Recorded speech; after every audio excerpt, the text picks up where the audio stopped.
Sophie Roth. I'm Rakia Johnson. We're co-founders of Batch Education, and this is To a Degree. We nailed it, I think. So, this episode, we're going to do something a little different. I really wanted to focus on helping students sort of come to a decision about what to study. I think a lot of people, they have a handful of ideas and they're really narrow, lawyer, doctor, teacher.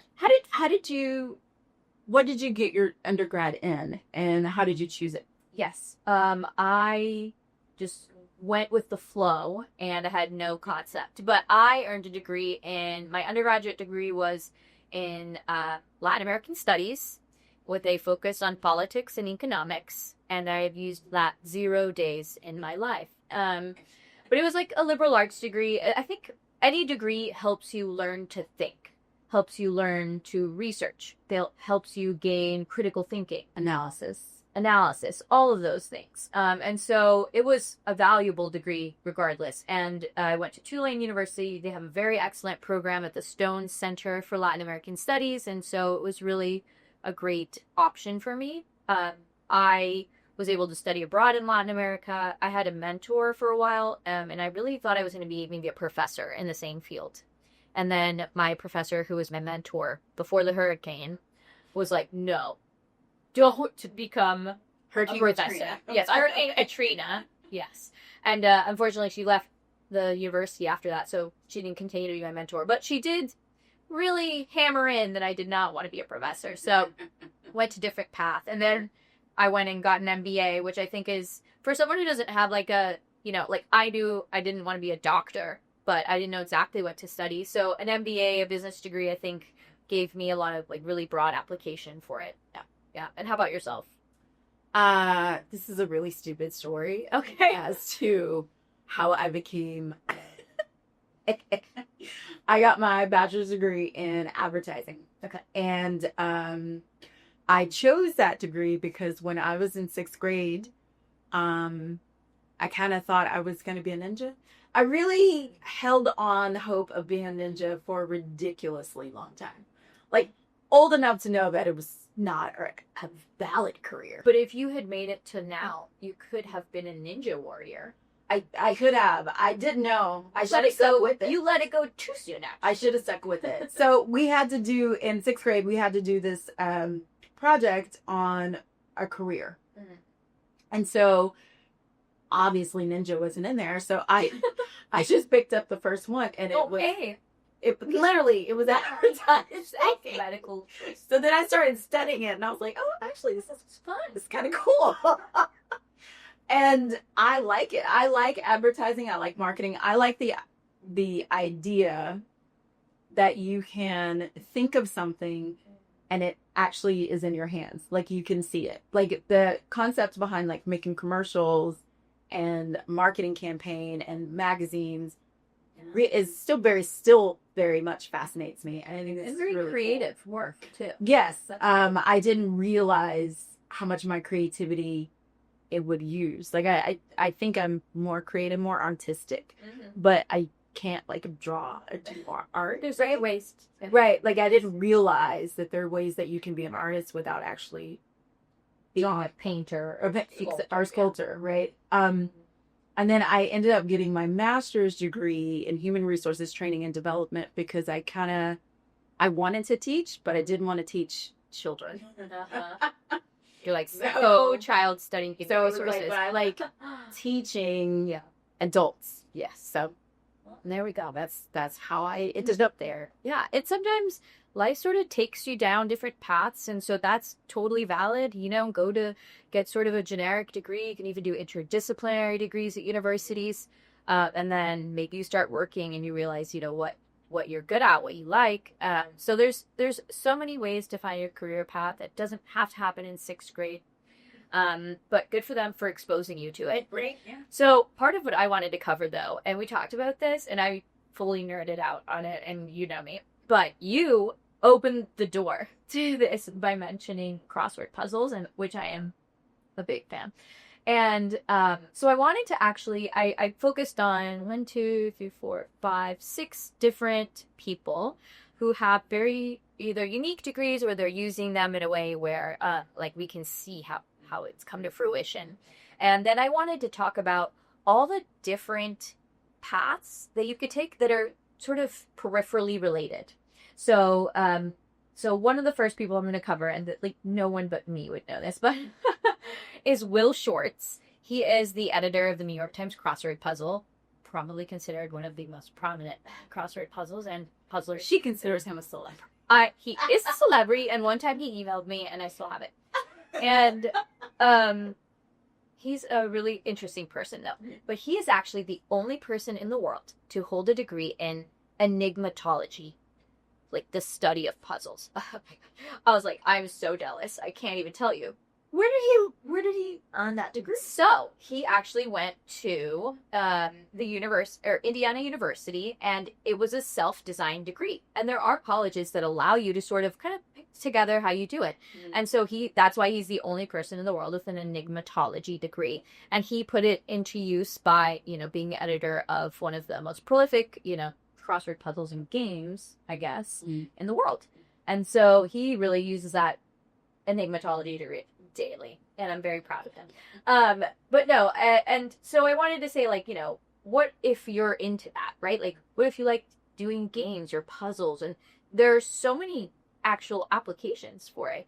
And so there's all these really interesting degrees, and so I was looking at some of them. But you could do game design, you could do game development. A lot of that has like is related to like computer science. There's also, now there's interactive simulation. So almost like VR experiences. You can do esports, which I don't even pretend to really do. I only do crossword puzzles. I don't do any other gaming. But it's a whole industry. Do you know? It is. Mm-hmm. And my cousin, who's a young person. Yes. And I'm meeting someone in their 20s. He like will watch tournaments. Right. It's an entire industry. And he says, I don't like to play video games. I like to watch people play video games. Well, maybe he could have studied esports because he's passionate about it. Yeah. But there's also... He's studying to be a lawyer. Yeah, might be a better time. Yeah. He could be a lawyer in the entertainment industry and work with esports athletes. That's what they're called. So there's also like interactive media.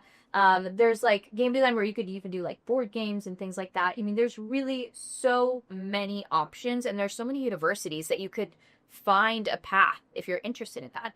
Then there's also some like a totally different angle that you could take. And so someone like Alan Turing, who was part of like the team that invented, I guess, the Enigma machine during World War II.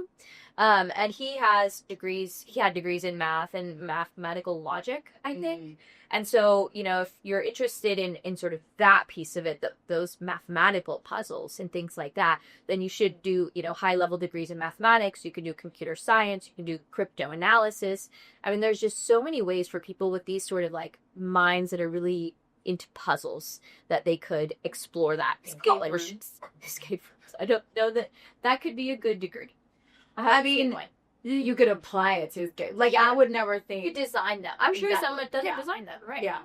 So that's as far as I'll go with Will Shortz, even though I could go on forever. But I wanted to focus on different people. So one of the other I thought pretty prominent people in animal science her name is Ocean Ramsey. Apparently that's her real name, and she is known as the shark whisperer. And she only had one way to go. No, of course. I think she was like born in Hawaii, and then like this is her life. It's good for her. She found her calling, and you can tell it's absolutely a passion. I love seeing people who work in that space where they're just so passionate about everything, and they're just really good at it. They're so good at it. I mean, she's born to be in the ocean, so she's known as the shark whisperer, but she is very educated in the arena, so in the industry. So apparently she initially got an associate's degree in behavioral science and psychology. Later she got a bachelor's degree as a marine biologist. Then she got a master's degree in ethnology, which I did not know was the study of animal behavior. And so I'll put all of it together, and like she is just this very knowledgeable person about, and I think she focused specifically on sharks and the oceans and conservation, and she's a very like kind of powerful and influential person in that space. So then I started kind of deep diving into like what could you do in marine biology, then related coursework. There are so many courses, and like oceanography, physics and physical oceanography, ocean engineering, ocean affairs. Which I was like, How do you engineer an ocean? I don't know the answer. I only skimmed the surface of this rabbit hole, but it is She was bodies of water being different names, because isn't it all just one body of water? Humans need to set that things to understand smaller doses.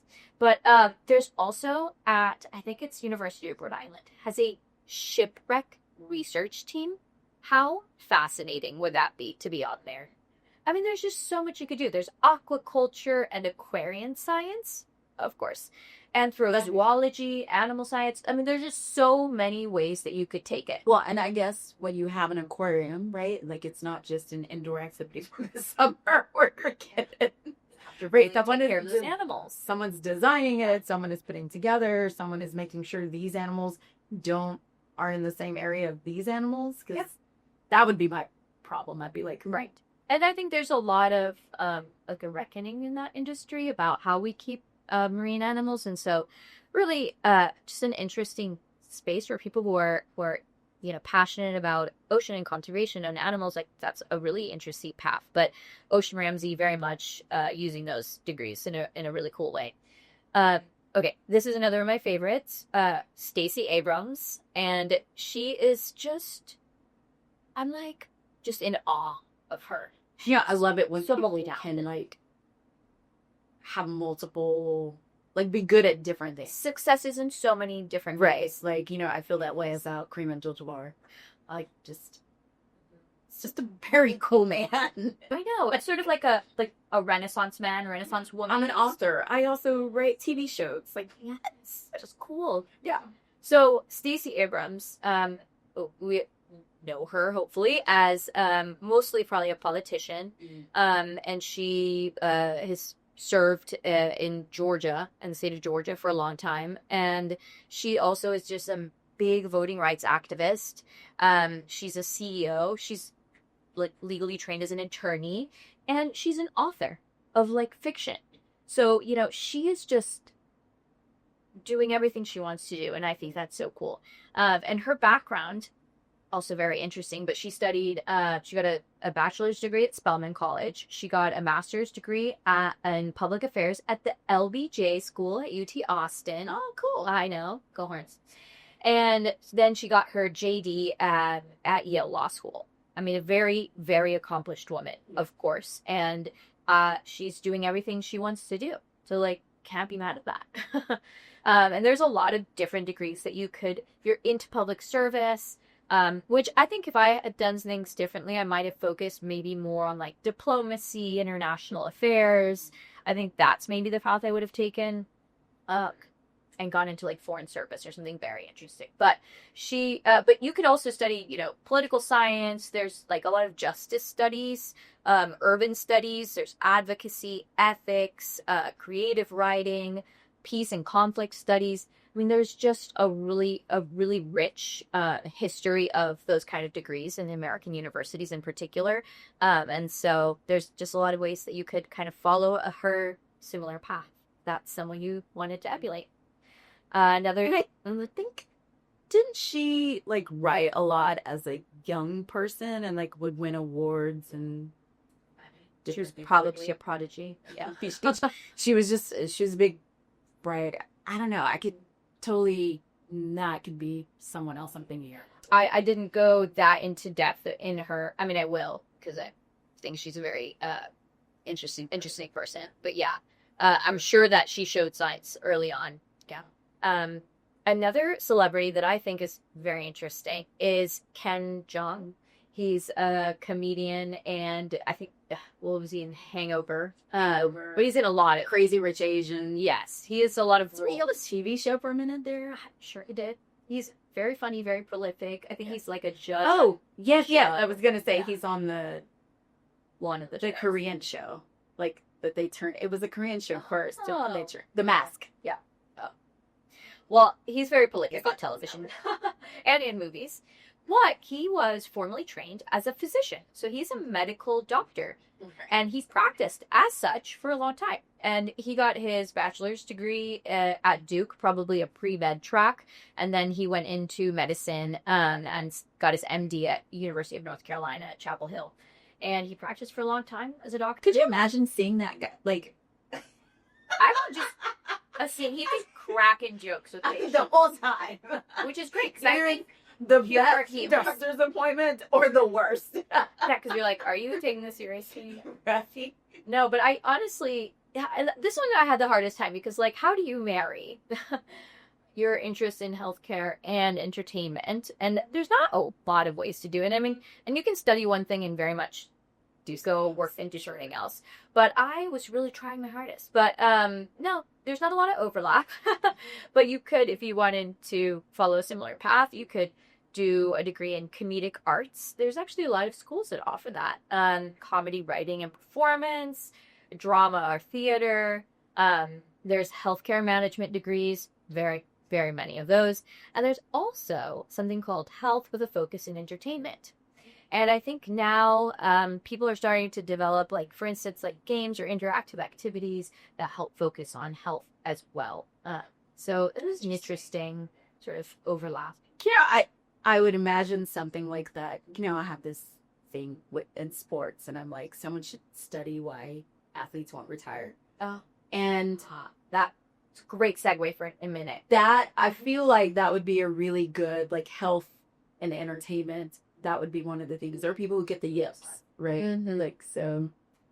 Well, there's a degree called sports psychology, and that very much, I think, addresses some of that.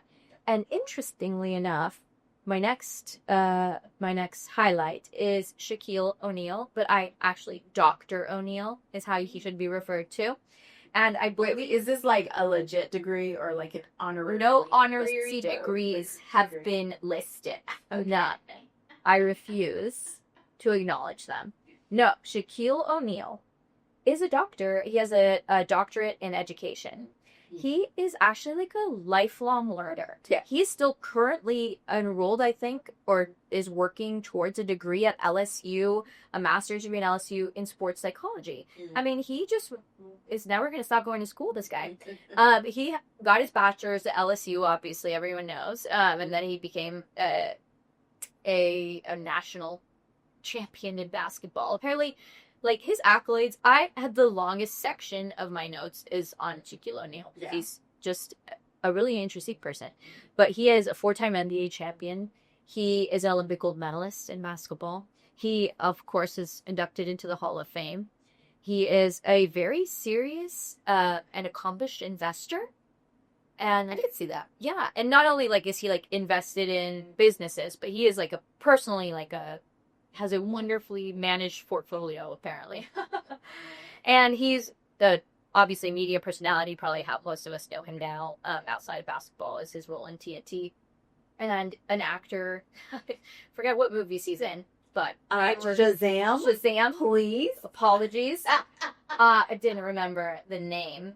And he's a philanthropist. And I think I just am really impressed with the way that he continues to seek out education opportunities and continues to learn and is just like, what a great role model that Shaquille O'Neal is. And he sort of like jokes around and is kind of a clown on TNT, but he is a very serious person. And clearly very tough. I think I'm going to just refer to him as Dr. Shaq. Dr. Shaq. Yeah, that's if he's fine with that, I yeah, like it. we'll see. I will say, you know, it's not a Shaquille O'Neal fan.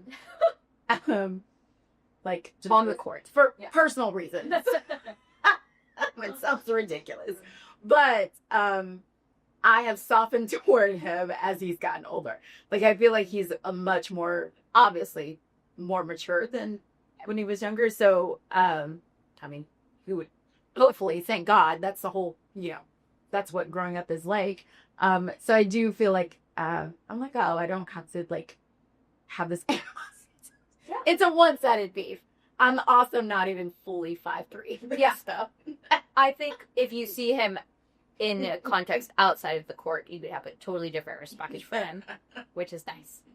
But some degrees that, not everyone's going to go become an NBA star. Right. And I think so many kids, if you ask a kid in like 5th grade, what are you going to be? I'm going to be a professional athlete. And that's really not the case for 99.9% of kids. And that's okay. I think a background in sports is super important for any career in sports. Correct. So it helps you really understand. Or just a career in general, right? So when we put our kids in sports because there are tangibles that you get from sports, that's not just about the actual physical heart of being in sports, right? Yeah, like working on a team, listening to authority, understanding selfishness, when to take the lead, when not to, things like that. They're how to handle passes and then wins. And yeah, absolutely. I think there's a lot of benefits to playing sports. Mentally, like the U.S. Open, Wimbledon's going on right now, and I'm fascinated by the stamina of tennis players because male tennis players will play for hours. So yeah, which is amazing. And they don't get breaks. Like there's no timeouts, no. right? There's no halftime. Like they just play straight for the, very short breaks. But then also mentally being able to handle those games because you're the only person there. Yeah. Your back's against the wall, the Peer pressure. right? Like the pressure. And like if it's messed up, it's just your fault. Like there's no one else to blame. Right. That's why I only played team sports. I had no interest in only blaming myself.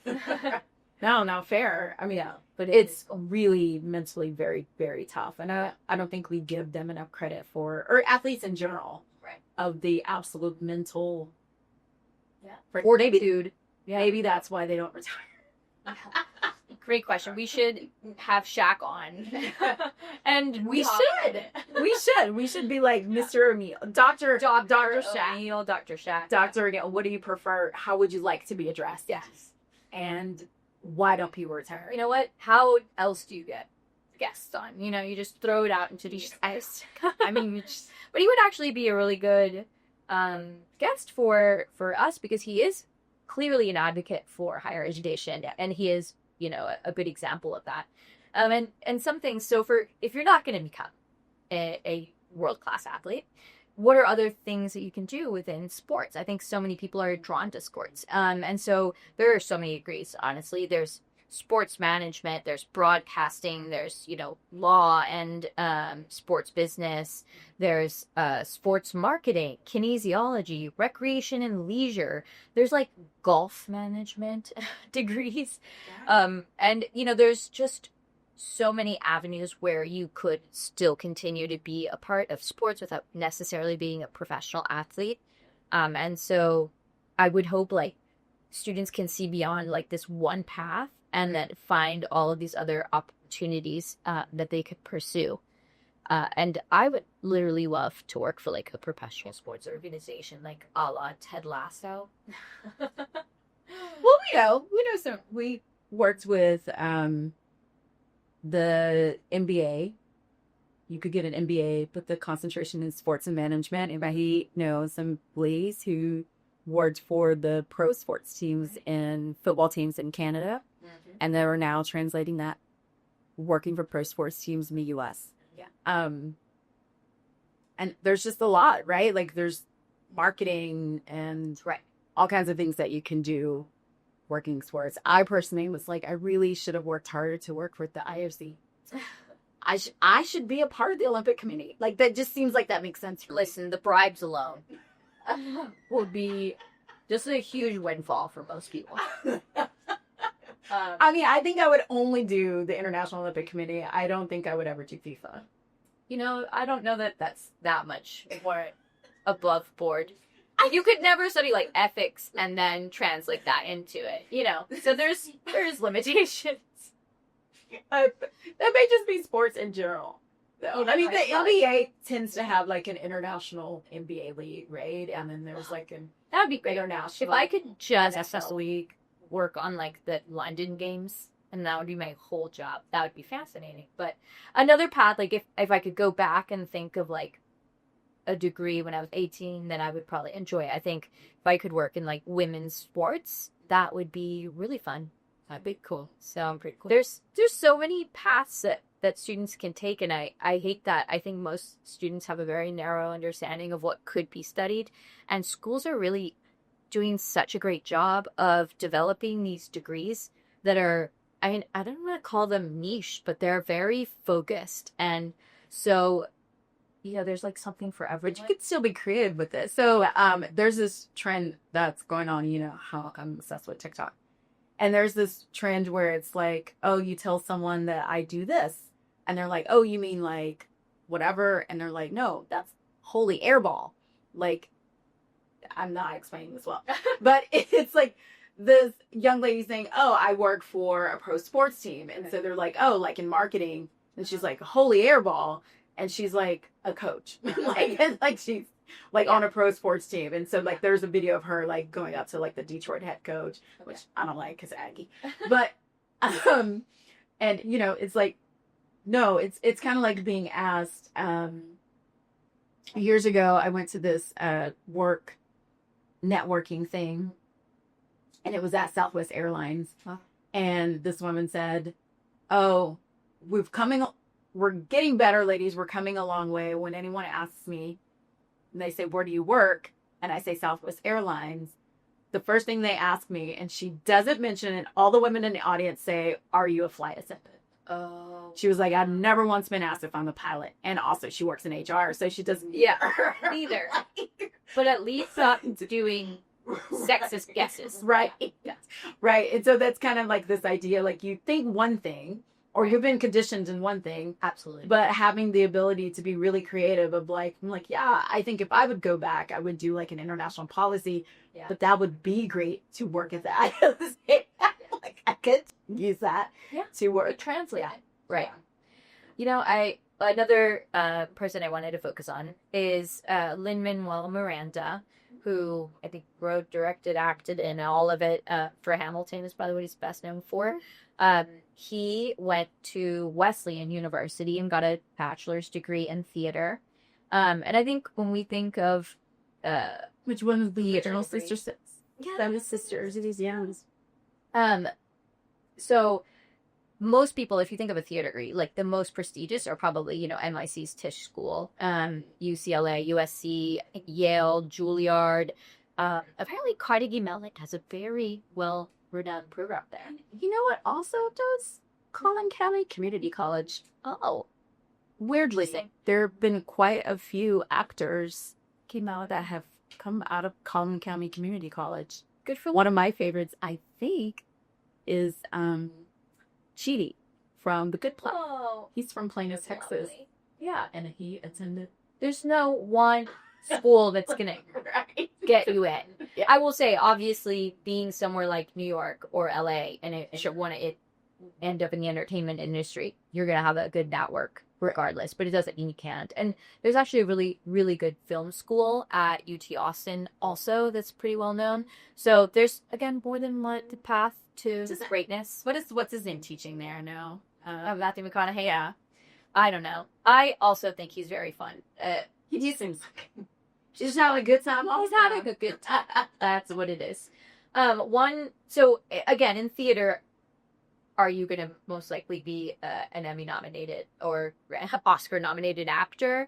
Not necessarily. It's a very difficult industry to enter. However, there's so many ways to be involved in entertainment. Again, you could do entertainment law. You could do theater technology. You could do design, costume design, directing, playwriting. There's just so many different avenues to enter that. And you don't have to go to like these top elite schools. You can find another path in. Mindy Kaling, who is an actress and maybe a writer, I believe, she went to, Dartmouth. And she recently opened a theater lab in Dartmouth, and, put her name on it kind of a thing. But she was very involved in creating it.